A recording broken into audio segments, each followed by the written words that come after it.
प्रिय मेरे पूर्वज, आपको कोटि कोटि नमन। जैसा कि आप सभी जानते हैं कि कल से श्राद्ध स्टार्ट हो गए हैं और एकम से अमावस्या तक ये 15 दिन हम हमारे जो पूर्वज हैं उनके निमित्त श्राद्ध करते हैं। बट अभी श्राद्ध का ट्रेंड भी बदल चुका है, तो मैं अपने पूर्वजों के साथ आज के हालात पे कुछ बात कर रही हूँ। मैंने उनको एक खत लिखा है, मैं आपको पढ़ के सुनाती हूँ। इस खत में मैंने व्याख्यान किया है आज का जो समा है उसका। उम्मीद करती हूँ आपको मेरे शब्दों में जो भाव हैं वो आप तक पहुँचेंगे। प्रिय मेरे पूर्वज, आपको कोटि कोटि नमन। ये एक खत आपके नाम।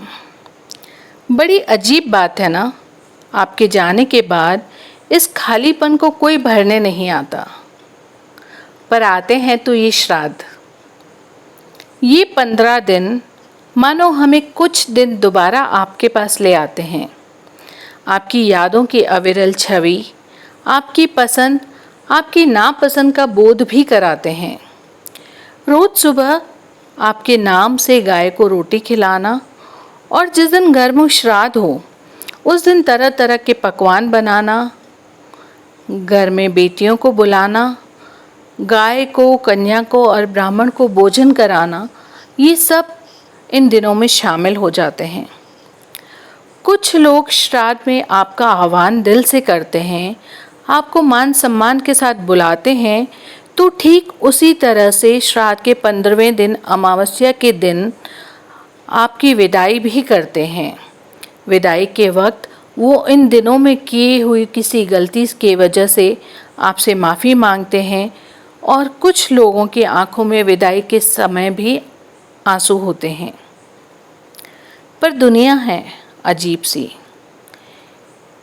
इसमें कुछ लोग ऐसे भी शामिल होते हैं जो इन 15 दिनों के खत्म होने का भी व्याकुलता से प्रतीक्षा करते हैं। मानो उनके सर पर एक बोझ है कि ये काम हमें करना है। वो इन 15 दिनों के श्राद्ध में ब्राह्मण को भोजन कराना, कन्या को भोजन कराना या गाय को भोजन कराना रोज की नौकरी की तरह लेने लगते हैं। कुछ लोग अपने खान पान को लेकर उत्सुक रहते हैं कि कभी खत्म हो तो हम नॉनवेज खाएं या लहसुन प्याज का खाना खाएं या बाहर का कुछ और खाना खाएं।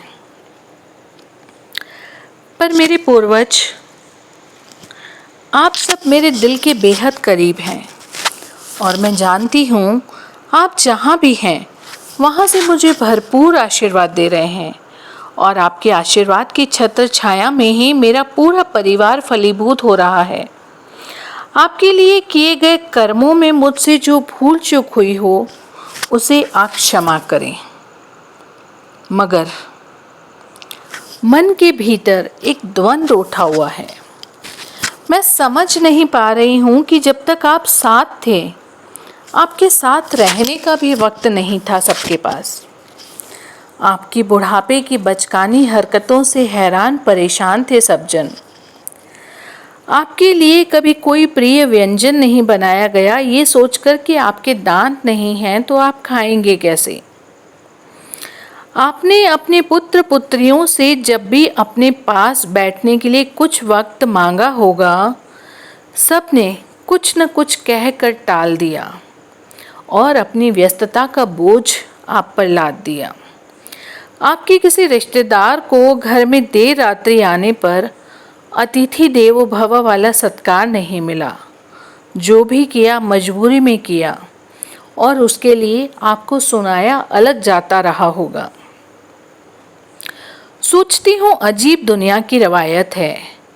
जिन बुजुर्गों के साथ बैठने के लिए एक दिन छुट्टी लेने की बात करना भी गुनाह सा हो जाता था, वो आपकी मृत्यु पर पूरे 12 दिन छुट्टी लेकर घर पे बैठते हैं। मित्रों, साथियों, संबंधी जन से आज प्रेम पूर्वक आचरण कर रहे हैं और उस प्रेम के पीछे आपकी संपत्ति के अधिकार पर बहस कर रहे हैं। गुरूर इतना कि जिन लोगों से कभी कोई दूरी बनी होगी उनको अनजान लोगों के सामने व्याख्यान कर उनका अपमान कर रहे हैं। ऐ मेरे पूर्वज, आप तो ऐसे न थे। आपके समय में तो संस्कृति, मान सम्मान सब कुछ पैतृक था। फिर ये कैसी हवा चल पड़ी है? अब सोशल मीडिया पर आपके नाम के चर्चे होने लगे हैं, जबकि उन दिनों आपको ढंग से खाना न खा पाने की वजह से इन्हीं बच्चों को आपको अपने साथ किसी बड़ी सी होटल ले जाने में भी शर्म महसूस होती थी। आज के लोग पढ़ लिख कर कुछ बन गए हैं, पर क्या? शायद पत्थर दिल। अब फर्क नहीं पड़ता उन्हें कि आपके साथ उन्होंने क्या किया। फर्क पड़ता है इस बात से कि दोस्तों के साथ कुछ गलत तो नहीं कर रहे। जिन बच्चों की ख्वाहिशों को पूरा करने के लिए आपने अपनी पूरी जिंदगी खर्च कर दी, उन्होंने आज अपने बच्चों को दूर कर दिया है खुद से उनकी जिंदगी बनाने के लिए।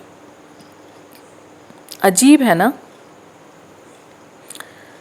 पर दुनिया ऐसी ही है, अजीब सी। सब कुछ अजीब सा, दिखता कुछ है, होता कुछ है। पर आप ऐसे न थे। आप जैसे दिखते थे वैसे ही थे। शायद इस दुनिया की रवायत का पता आपकी छत्र छाया में हमें पता ही नहीं चला। आपका आशीर्वाद तो पहले भी था और आज भी है, और हम जानते हैं कि हम जब तक जिंदा हैं तब तक आपके आशीर्वाद की वर्षा हम पर ऐसे ही बनी रहेगी। बस आप अपना ख्याल रखिएगा। जहाँ से भी हमें देख रहे हैं उस दुनिया में हम भी आएंगे हमारा समय आने पर। फिर हम आकर आपसे इन मसलों पर और बात करेंगे। पर तब तक के लिए आपसे मेरी गुजारिश है, समस्त पीढ़ी को सद्बुद्धि विरासत में दीजिए, ताकि माँ बाप का जो ये कर्ज है उसे उतार तो नहीं सकते मगर उसके साथ नाइंसाफ़ी भी नहीं करें। अपने आशीर्वाद का हाथ रखिएगा। आपका ख्याल रखने में हमसे जो भी कोई भूल चूक हो गई हो उसको माफ़ कर दीजिएगा।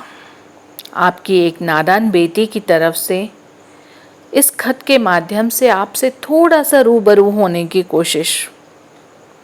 आपकी नादान बेटी Archana Chawla. Thank you so much guys. अगर आपको मेरा ये लेख पसंद आया है तो प्लीज़ मेरे चैनल को लाइक, शेयर एंड सब्सक्राइब करना मत भूलिएगा। Thank you.